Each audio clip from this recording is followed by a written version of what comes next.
Good evening, Canby, and welcome to the Planning Commission's October 10th, 2022 regular meeting. We will go ahead and call the meeting to order and begin with a Pledge of Allegiance.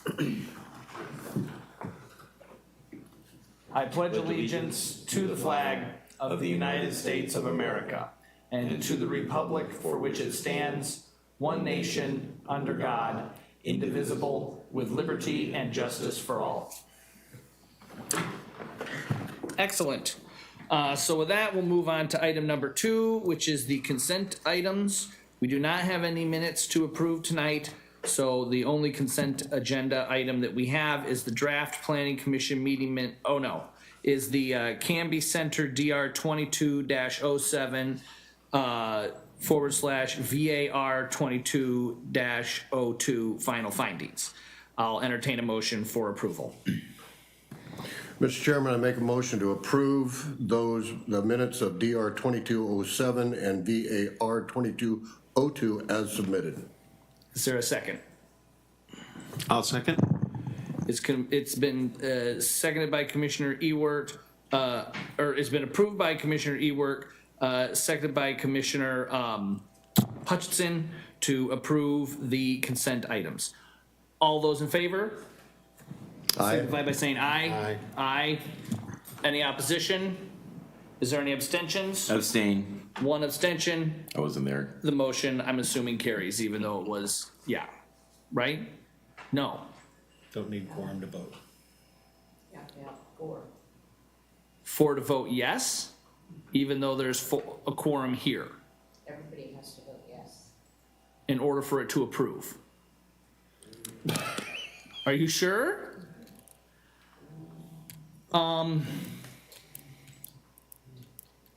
Maybe we have to wait. It's not a until someone else majority gets- of the quorum. Can't we just wait until the next meeting when there will be? Well, I was hoping that we could get this one approved so that they could continue with their efforts, so that we can sign off on it.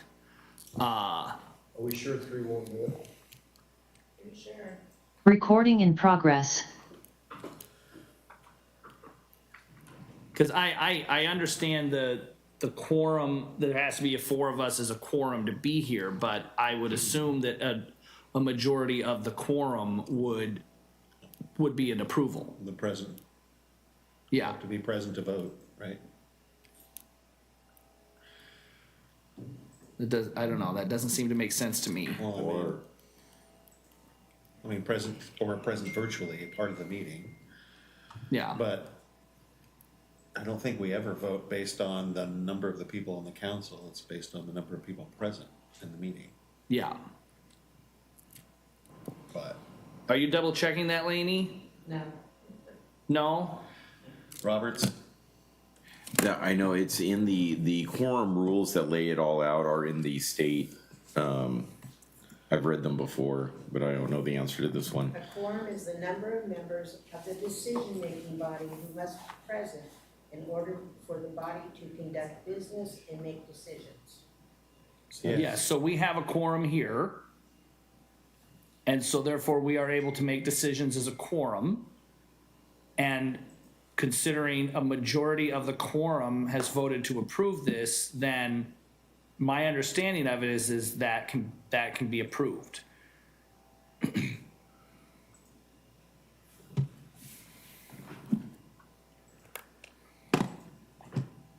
Let me check something really quickly here. I can't believe this is not.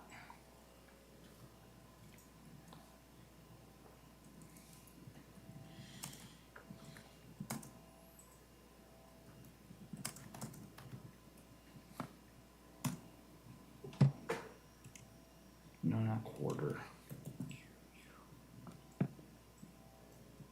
It's under Appendix K in the state statutes. Quorum and voting. It does not specify the number of votes required. Just a majority of the members Rules present. of parliamentary procedure provide the means or council of the govern. They govern the way members of multi-member they may be waived, modified, or disregarded without affecting the validity of the agencies. Public bodies therefore have great preliminary procedure for multi-member body guides to facilitate decision-making. A simplified and flexible approach to parliamentary procedure is helpful. The author of one text. Quorums and The votes. quorum refers to the number present, not the number voting. Yeah. Status. No parliamentary procedure, specific quorums and voting requirements. The quorum and voting requirements of Oregon state boards, commissions, or councils are governed by general law or by special statute. General authority to adopt rules to govern their. Oh, it does say an abstention is not counted as an affirmative negative vote to make up the minimum number of concurring votes required to pass or reject a motion. So for a 7-body, that what we have, right? So we need 4 people. So if you were to But- vote no, then It would pass. it would be fine. But because No, but you're because- abstaining, it's Yes. as if you're not present. Yes. Vote no. Oh my gosh.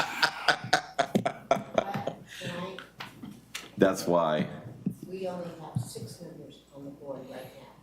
But it's a Yeah. but it's a 7-member body. Yes, that's why we have to have 4 as a quorum. Yeah. Because the way it's written in, and I've had this conversation with Don, the way it's written in our code is that quorum is based on the total number of possible members, not on the number of members currently seated.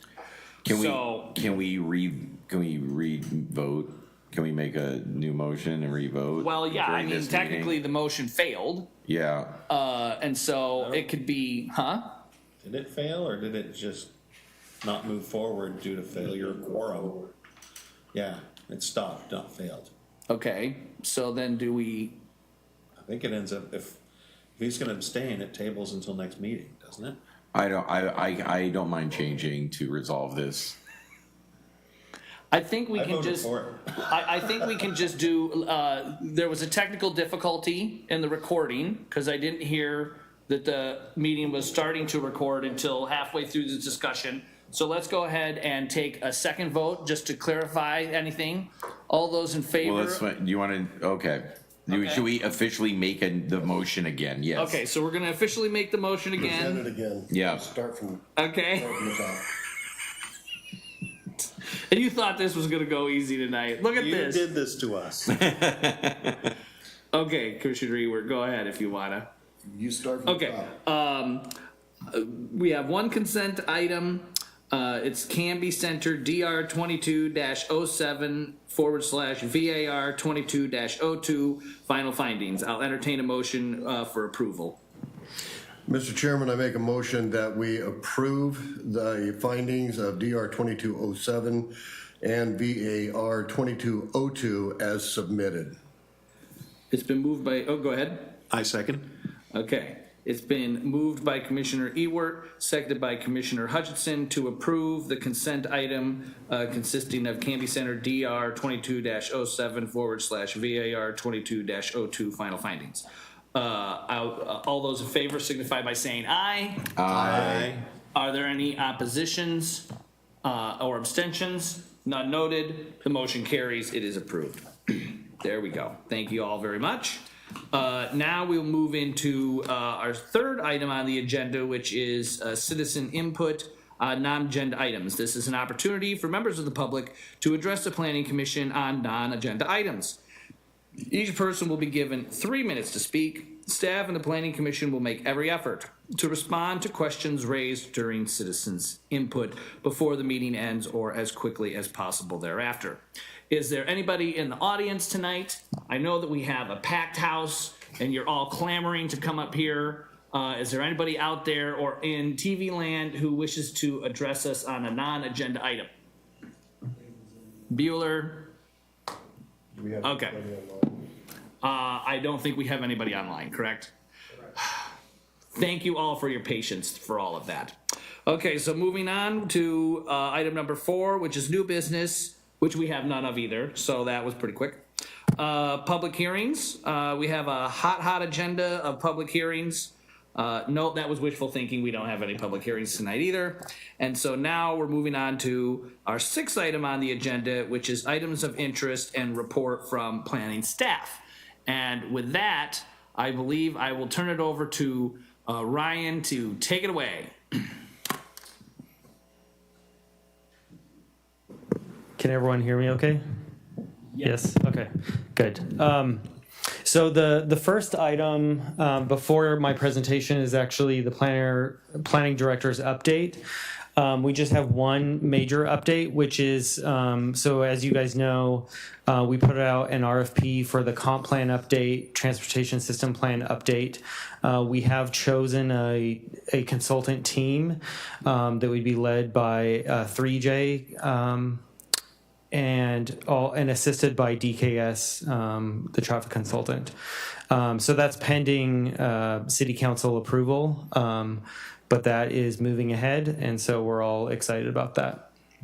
Excellent. Do you know when that's going to be before them? I believe next month. Who are the two companies again? 3J and MIG. But the winning team was 3J with DKS.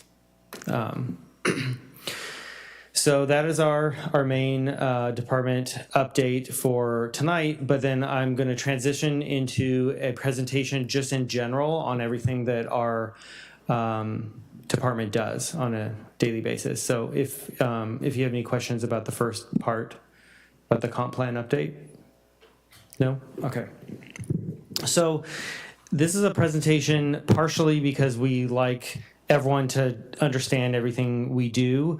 It's also a little bit of a response. We've heard from different parties, they wonder why we sometimes cancel planning commission dates, or why, in this case, we have a light one, and why we can't just pivot to having a work session, which we have been doing quite a bit lately, but it's not always possible. So this is really just kind of giving you a little bit of a glimpse into all the different activities that we do. And this is sort of how we think about it. This body sees sort of the tip of the iceberg. Items that go to planning commission are often substantial, they're complicated, and important. They have a huge impact on what our community looks like and how it operates. But that's just a small piece of what the planning team works on. And so we kind of think of it as the tip of the iceberg, and all this other stuff is going on in the background that maybe you guys don't see. So I've kind of split this up into current planning and long-range planning. This first slide is just a summary of current planning, and I know it's a lot of text on the screen, but I'm kind of emphasizing here what a long list it is. But the ones in blue are the ones that the Planning Commission typically sees. So that's the land use applications and hearings for design review, subdivisions, annexations, variances, CUPs, and those types of items that you most regularly see. And then also lately, there's been some code updates, which obviously go to you and then later to City Council. But then there's also lots of current planning that we do that either leads into a planning commission hearing or is unrelated to hearing. So one of the items that we spend a lot of time on is site plans. So these are mostly done by our associate planners, and also Lainey is starting to work on these as well. These include homes. So if you have a subdivision, every single home has a site plan and some other ancillary applications to go with that. And that's separate from building permits. So even though each home has to get building permits through the county, we're also doing a site plan review, and we generate a letter and a signed and stamped site plan that we send off to the county, which allows them to finalize their building permits. But it's not just for homes, it's any kind of new development. It's also for signage. Every time there's a new permanent sign in town, we are reviewing that. Telecommunications, I'm sure you remember, we just updated our telecommunications code, so now we have some refined processes for reviewing those. There's actually quite a bit of application requirements for those, even though they're administratively reviewed in many cases. Also, and this is something that takes up a lot of staff time, sheds, garages, covered patios. Those are minor things, but there's a lot of them. And a lot of people in town aren't quite sure what they can do and what they can't do. So there's a lot of back and forth, which is good. We love hearing from members of the community and working with them on doing what they want to do on their property. But those also require site plan reviews. And then tenant improvements, even if there's items being built inside of a building, because they require generally building permits from the county still requires the city to do a site plan review. And so it's a little more cursory when it's just inside the building, but those are something that we're also doing a site plan review, generating a letter, taking in fees. So that's part of our process. Next are meetings. We do many pre-application conferences. That's when an applicant is just trying to figure out what they want to do, or they've sort of solidified what they want to do, and they want to see what the path forward is. Like I said, we do a lot of these. Some projects take multiple pre-app conferences before they get to an actual application. Sometimes things come to us and they just don't work. They aren't compatible with our land use regulations or our development code. Or sometimes projects change. Sometimes there's been a few projects since I've been here that before even an official application was submitted, it was a year's worth of pre-apps and phone calls and emails and more casual meetings, so that one's a big one. Pre-con meetings, these are managed by our public works, but planning staff are involved in all of those. That's when a project's already been approved.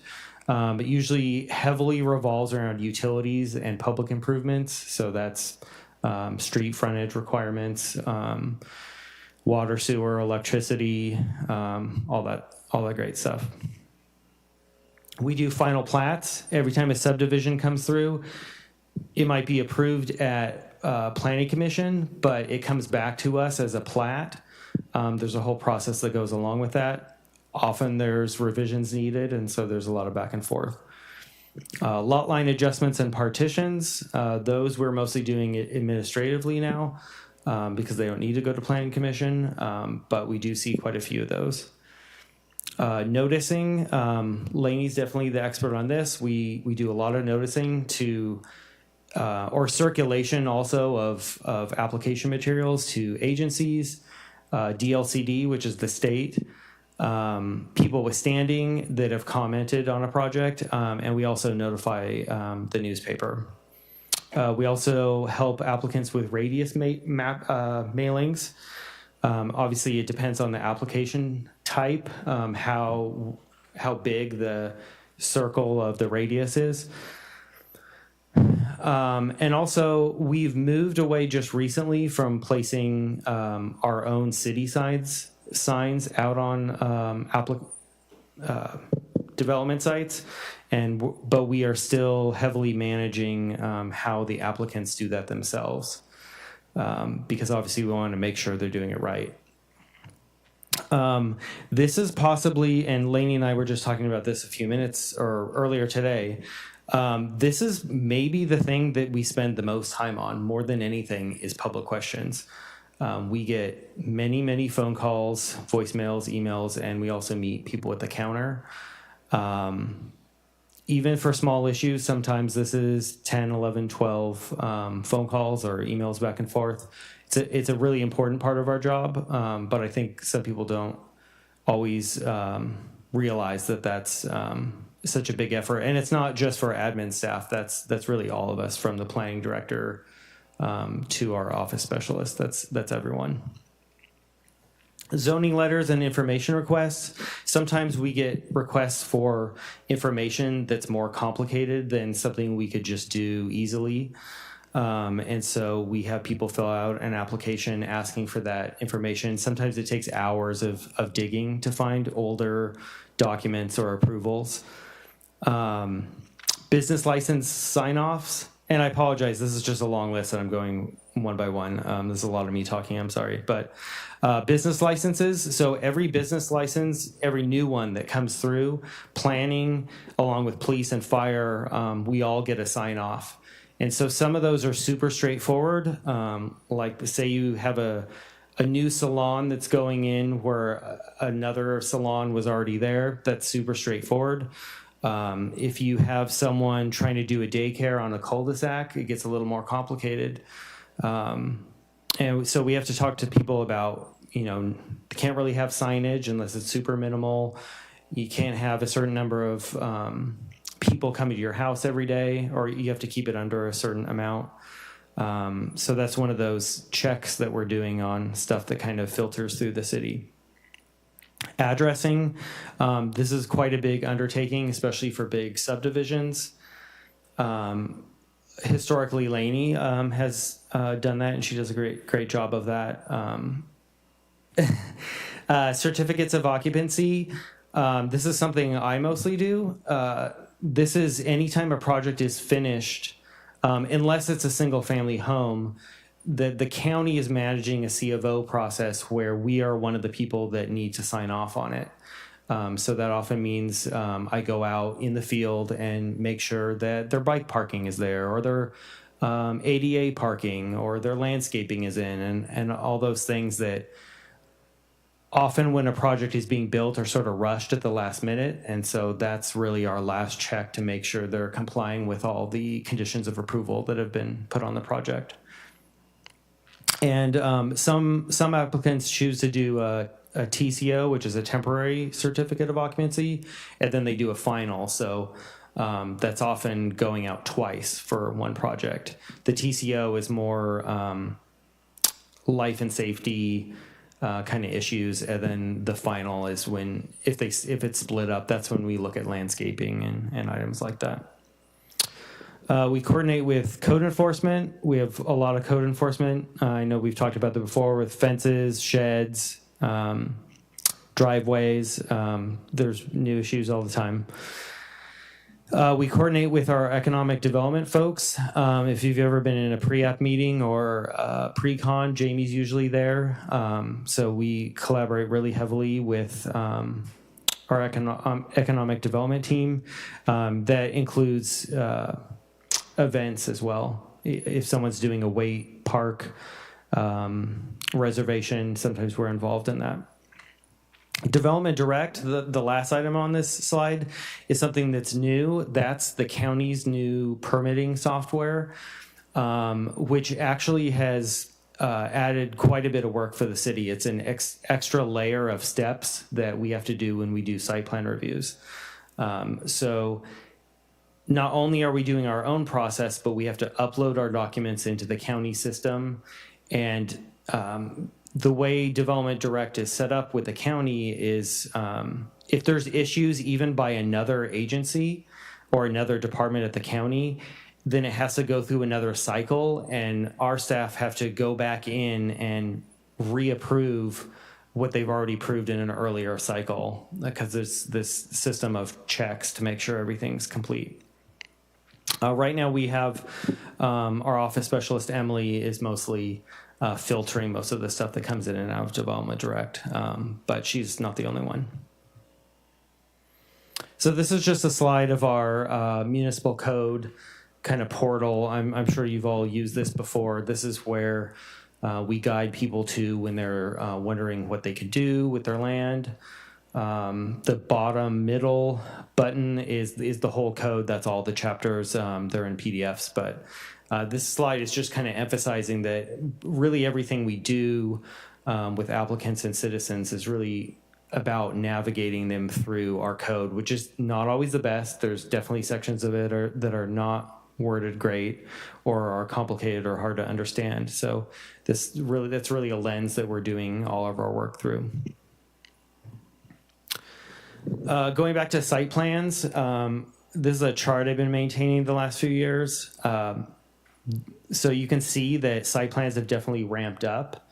They ebb and flow a little bit over time. Last year it was down just a little bit, but last year we completed 216 site plan reviews, and as of today we already have 216. So I've projected that we'll probably do, I'm estimating 40 or so more. So that's definitely something that's taken more staff time over time.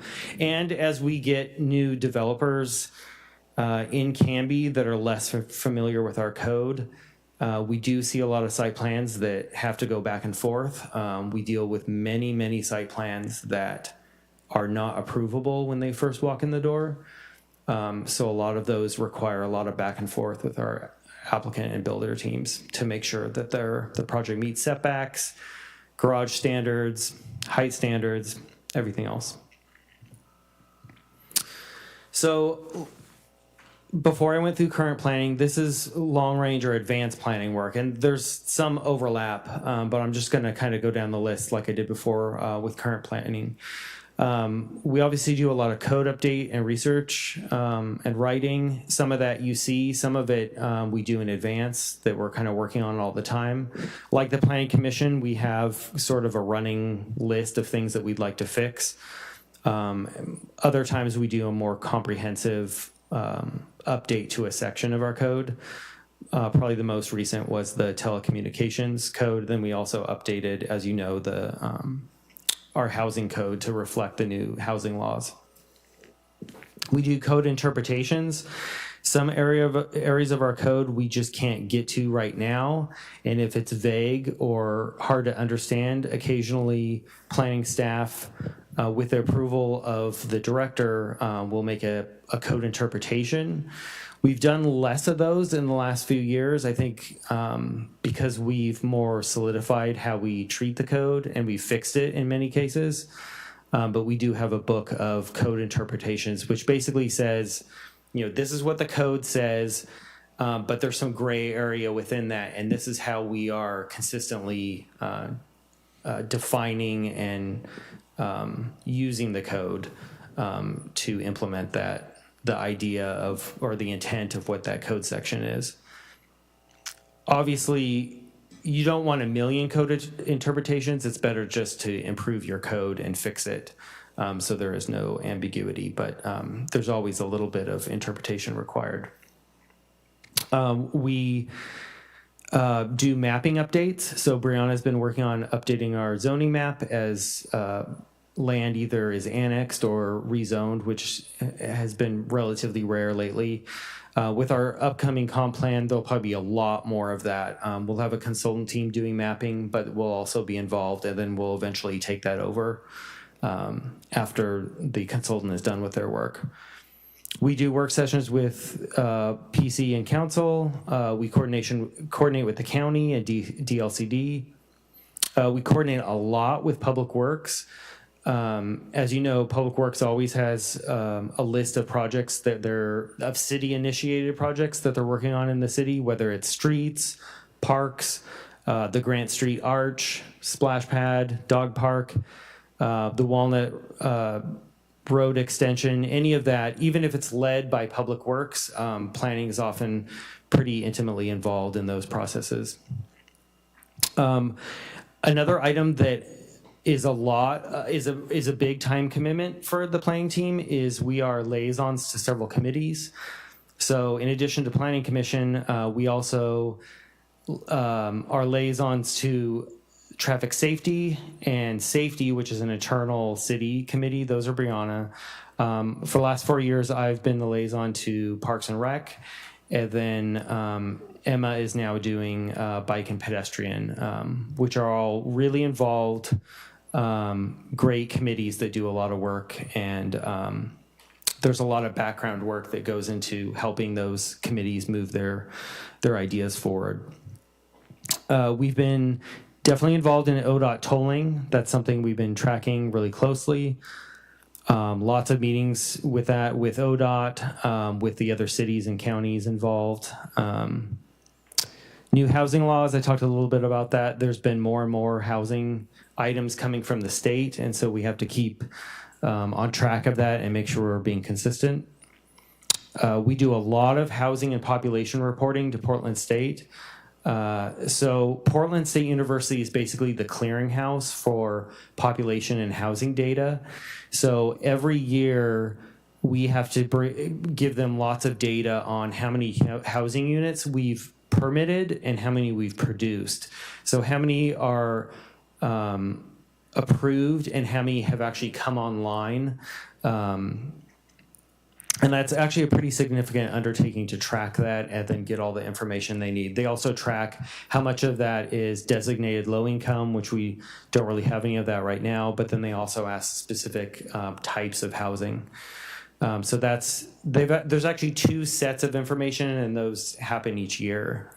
So we are almost always working on that. And then Clackamas County road projects. I know Commissioner Ewert has asked about the Arndt Road project before. That's just one of many projects that the county keeps us in the loop, even if we don't have direct control or jurisdiction over it. Right now, our major efforts, as you know, the housing needs assessment, housing production strategy, and our EOA, economic opportunity analysis, those are the 3 big items that are going to lead into our comp plan update, and those have been worked on for a while. We've been having committee meetings that go along with those, and all 3 of those items will be really important going into our comp plan update and possibly an urban growth boundary, because those are showing how much housing you need, how much housing land you have, what it's zoned, how much industrial and commercial land you have. So those are really critical items that we've been working really hard on. The Parks and Master Plan and SDC methodology, I've been working on that for the last 1.5 years or so. That was just adopted a couple months ago by council. Last year, the Malala Logging Road, there was a preliminary study, like the really higher level, like what are the options that we could do with the Traverso donation, the part that's outside the city. And then, like I said, the upcoming comp plan TSP update. And then the things that that you've seen more recently are me talking about fence code updates, and then Dawn and Emma working on a tree ordinance. So these are just the covers of 2 of the work products that have been adopted in the last 2 years. So this is the Parks and Rec plan that was just adopted, and then the Forest Road Trail development plan. And this is just to emphasize that even though these are both items that consultants managed and worked on, staff are very, very heavily involved in these types of items, and also our committees and advisory boards. and this is just a collage of things I already talked about, but it's just, I'm kind of emphasizing that I know when we're in these hearings, it's all development review all the time, and I'm kind of just emphasizing here that that's a huge part of our job, but there's all these other things that the planning team is working on. Anything from the open house and outreach for the dog park on territorial, the arch and the splash pad, those require site plan review and other help from planning staff. And then items from the state like tolling and middle housing are things that are ongoing projects for us. And lastly, I think it wasn't just Commissioner Ewert, but I think several of you were asking about the Walnut Street extension. This is the flyer that DKS and our consulting engineer put together. It's a little hard to read on the screen here, but the real PDF is easier to read. Kind of goes. It shows the general alignment, and then gives some project details and a conceptual schedule. This is showing it wrapping up in 24-25. That's probably a little on the conservative side. I know Jerry and his team want to get it started and hope to and plan to get it started before that. But this is kind of compensating for the any complications that might arise. But this is just another example of something that it's not led by the planning team, but we are definitely assisting our other consultants and other departments.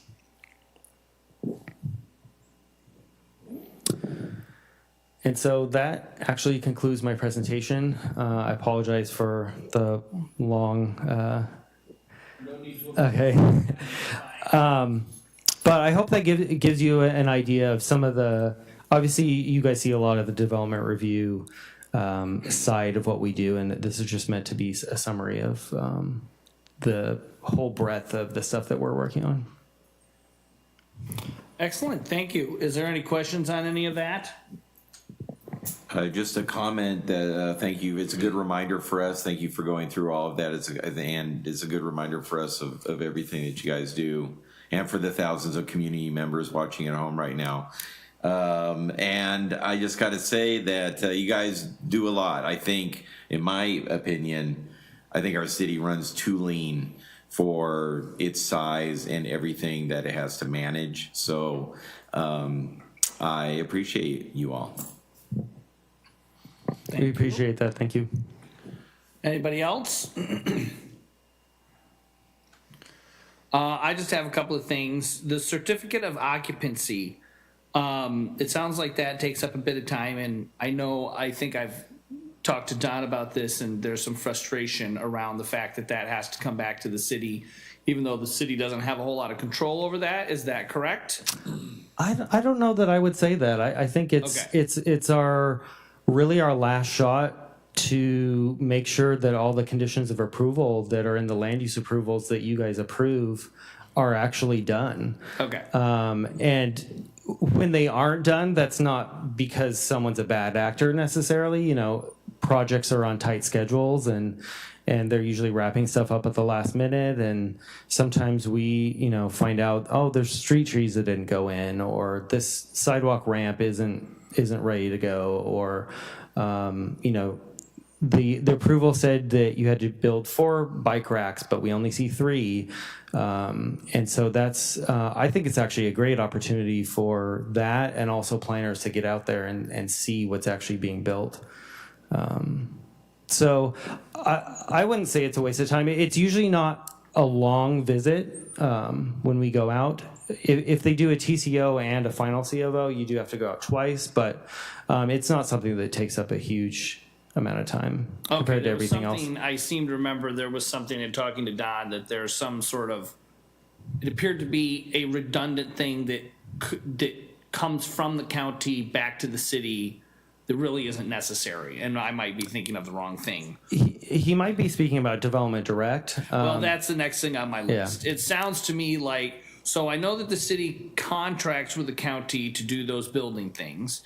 It sounds almost to me like the county has now implemented a system that requires the city to spend more time on, and we're paying them to essentially create more work for the city.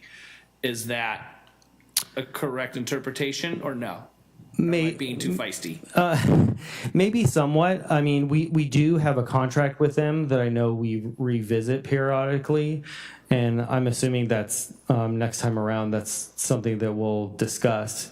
But it is part of the county's kind of effort to get a lot of those systems that were a little more scattershot in, kind of funneled into one system. And because we happen to contract with them for building services, and we're not the only city that does that, it does take a little bit of a learning curve, but I think we've smoothed it out a lot from when we first started doing it. The cycle thing I mentioned, I think that'll always, that's going to take some time, because we're sometimes having to go back in after we've already approved it. But it's also an excellent tracking tool.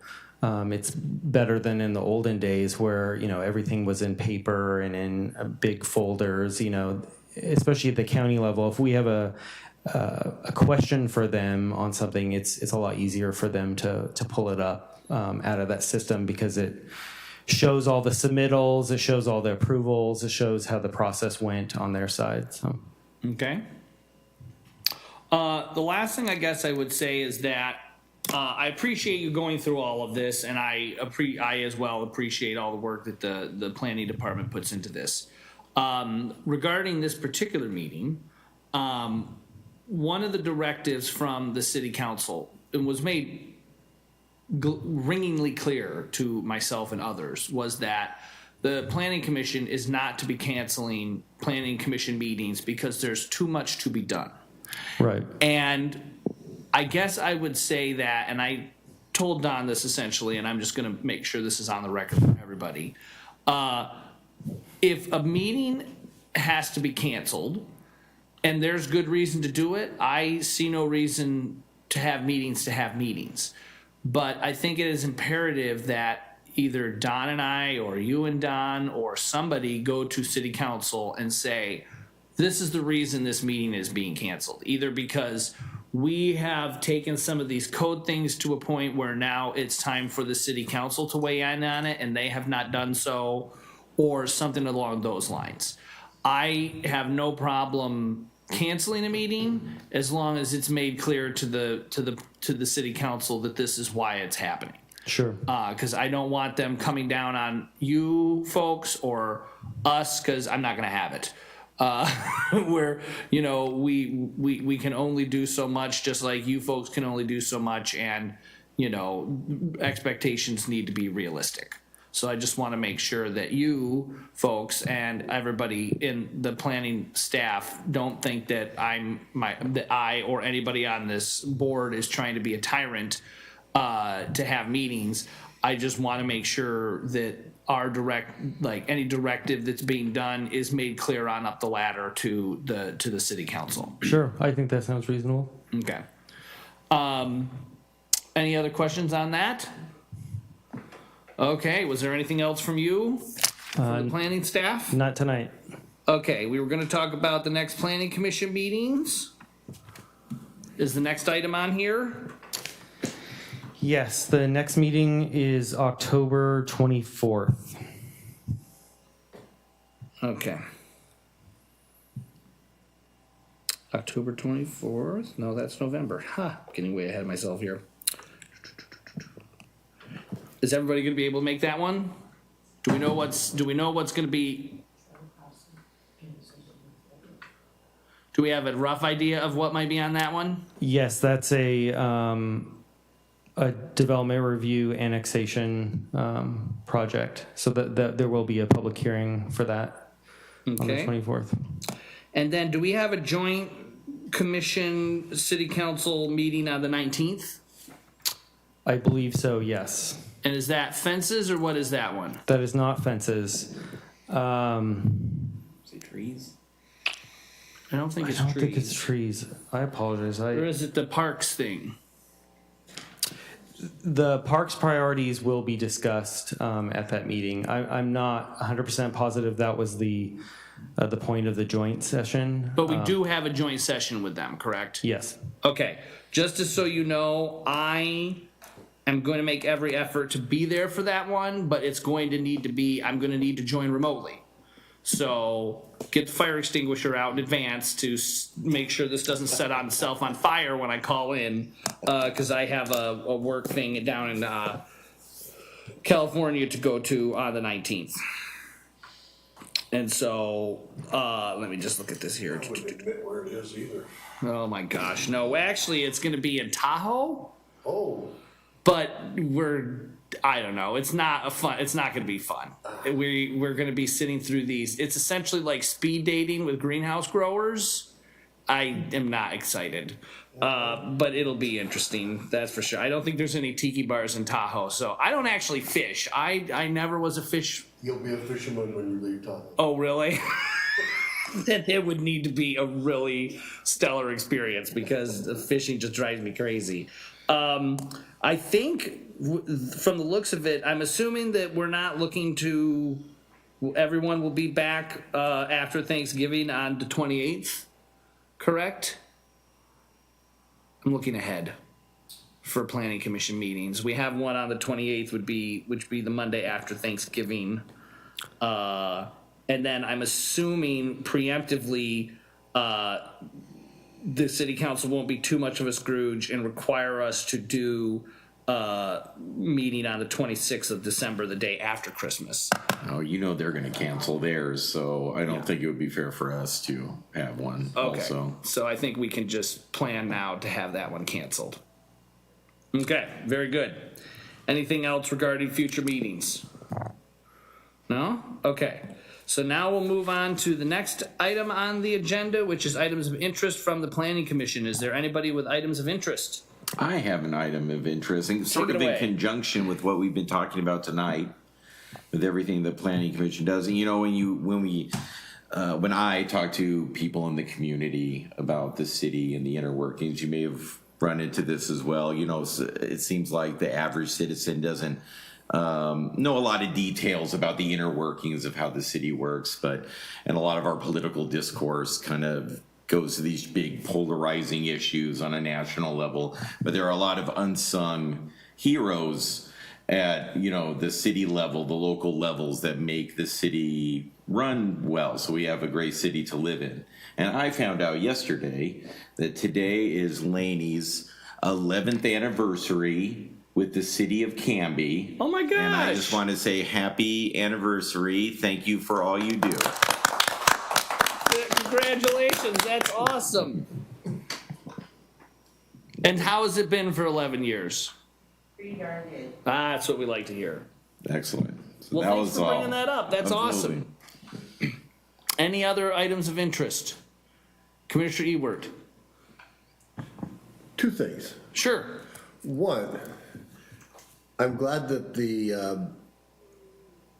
how do I want to put this, parklet situation got taken care of. Okay, and that's all I'm going to say on that. Somebody obviously moved forward on that and got that taken care of.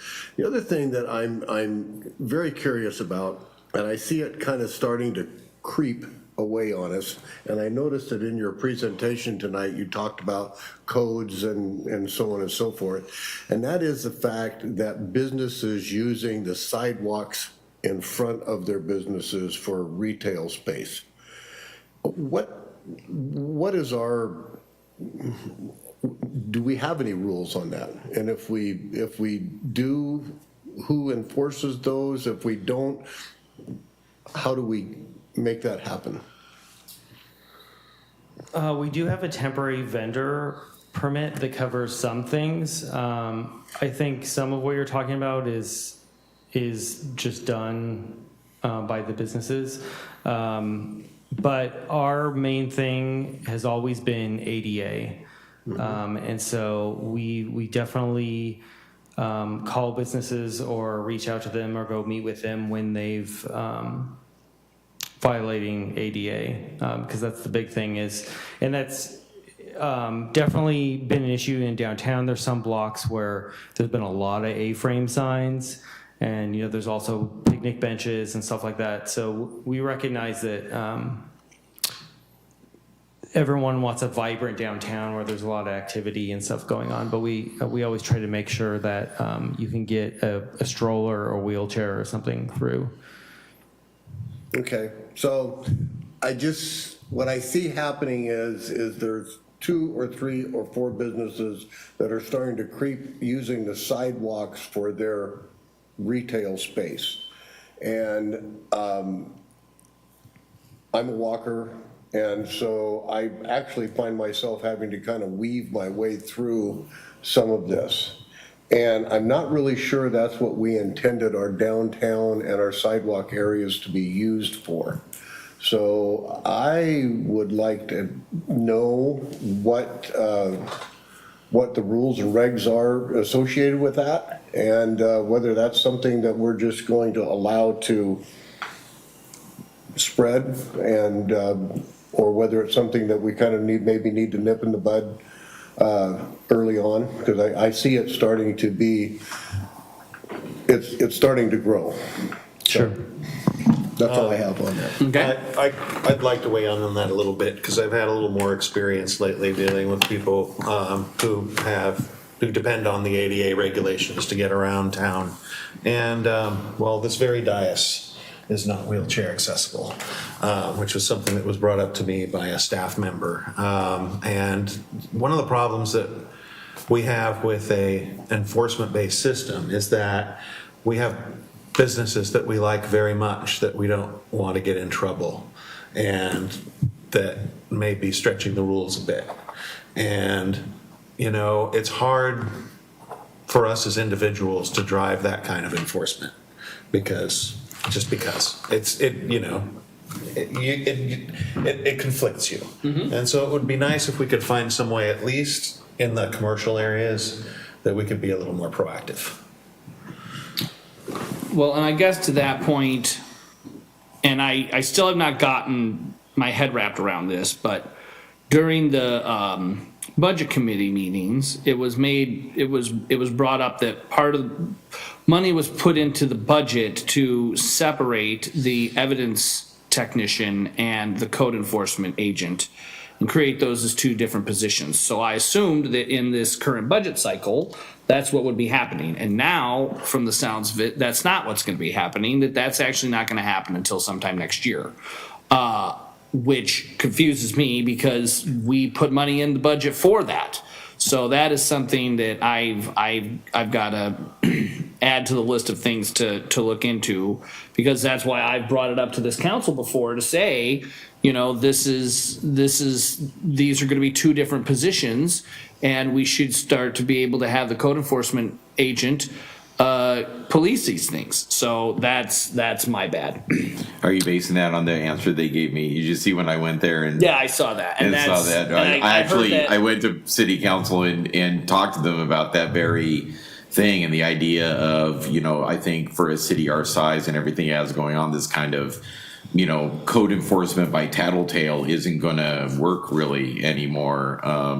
And so, but yeah, that was the answer, was that because I thought the same thing as you. I was like, well, they budgeted it let's get it going. Yeah, and they're because like, I'm the chair of the budget committee, and that was the impression that I got. And if the chair of the budget committee had that impression, then clearly something was lost in translation. The city administrator, I guess, said that they were looking into that next year. Well, I mean, I don't know what's involved in No, I've got to look getting into that all going. Yeah. The most expensive way to deal with it is by being a subject of a lawsuit. Yeah, and I would prefer not to do that. So, anyways, that's something that I'm going to look into. Yeah, Chairman, that's something we talk about a lot internally too. There's sort of the staffing part of it, but also the policy decision to change the way we do code enforcement. You could have a full-time code enforcement person, but if you're still doing it by complaint only, then it's not fully meeting the the issue that you guys are talking about. So that's something that I think I've always wanted to see resolved as well. And Commissioner Hutchinson is totally right. There's, we're in a small town. There's a lot of homegrown businesses. I think there has been a struggle at the city in the past to give people leeway, but then some people take advantage of that leeway. And where's the middle ground between letting your businesses thrive and not micromanaging them, but also making them accountable for what they do with their property.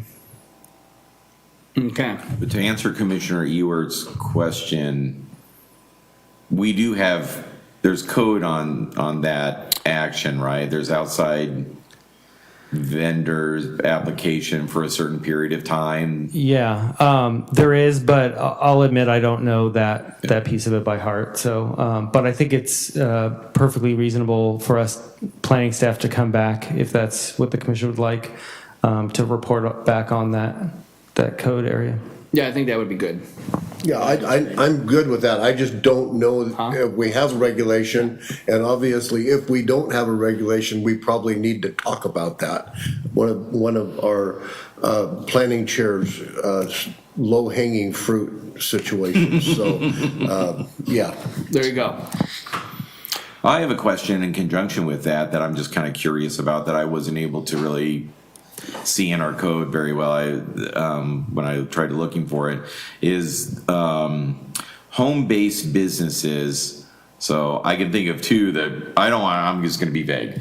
Home-based businesses that are kind of selling, that are not in a commercial, so they're in a residential zone, Right. only zone for residential, having almost like a storefront out of their garage, say.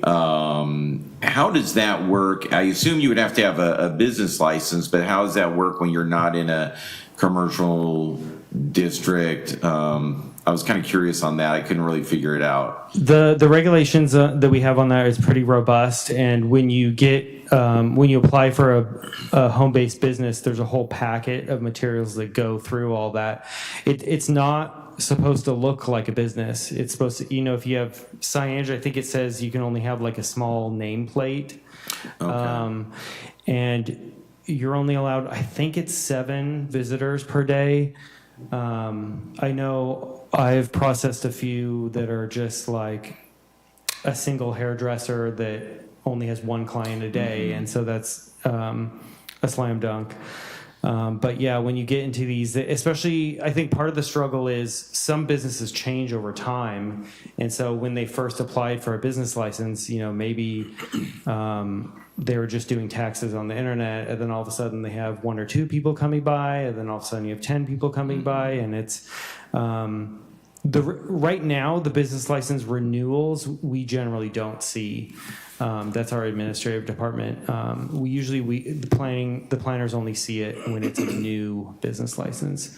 But we often have discussions about all those items when it's a home-based business. We tell them on the phone, you're in a residential zone, it can't really look like a business, signage regulations, visitor regulations. And also, we even often give people informal advice. I think I mentioned a cul-de-sac before. You're allowed to have a daycare, on a cul-de-sac, but I always tell people we highly recommend that you talk to all your neighbors. If you're going to have 6 or 7 cars dropping off kids every morning, that's going to affect your neighbors. And we might not have something on the books that says you can't do that, but I think for the most part, people do a pretty good job of complying with it, but I'm sure there's outliers. Well, and wouldn't it, my suspicion is that because there are parts of Canby where there are houses that are annexed into the city, and then there are pockets of property where there are houses that are probably still part of the county, that like if it's a house on a piece of property that's not annexed into the city, it's actually on county land, would it would that fall under different regulations? It would fall under Right. county regulations. Exactly. Okay. And downtown Canby, we also have a lot of buildings that look like houses, but they're actually in a commercial zone. And that's sometimes what people struggle with is they say, well, I know that business down the street that they're an old house and they have a business. It's like, well, it's a different zone. And so that, there's some educational component to that. Okay. Thank you. No, that was good. Okay. Anything else? I just have a couple of things. One is, well, actually, I have one thing. No, I do have two. The EOA meeting I went to last week went very well. This is the Economic Opportunity Analysis meeting. We, as a group, decided to go with the medium range. We were given three different ranges. We could go with a low range, a medium, and a high. And by picking whichever one, it sort of says this is the direction that the city's going towards for the next 20 years, and all that stuff has to be justified. And the group felt that the high, well, the city might be able to hit it. It would be safer to go with a medium.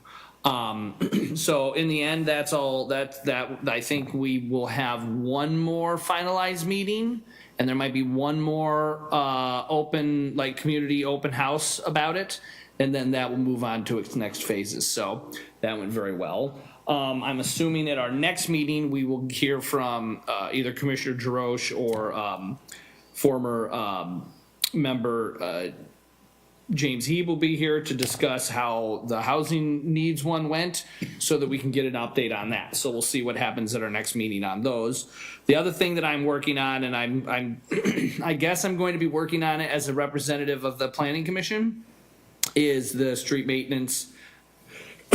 Pardon me, the street maintenance fee task force is being rebooted to look at options for what if there should be an increase to the street maintenance fee, if so, what that looks like. And so the goal is to have a couple of those meetings with a group of about 11 or 12 other community stakeholders, and then make a recommendation to the city council. It was supposed to be kind of at the end of the year, but it's probably actually going to be into the first part of the new year as to what should be looked at and what should be done. And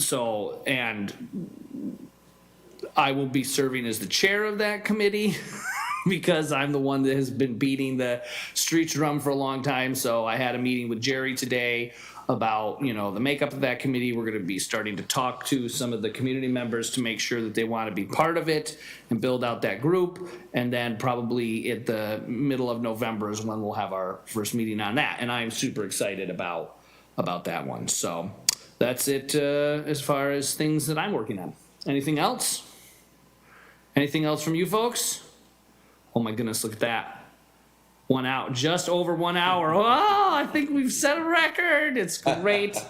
Okay, so if there's nothing else, we'll move on to item number 8, which is adjournment, and I'll entertain a motion to adjourn.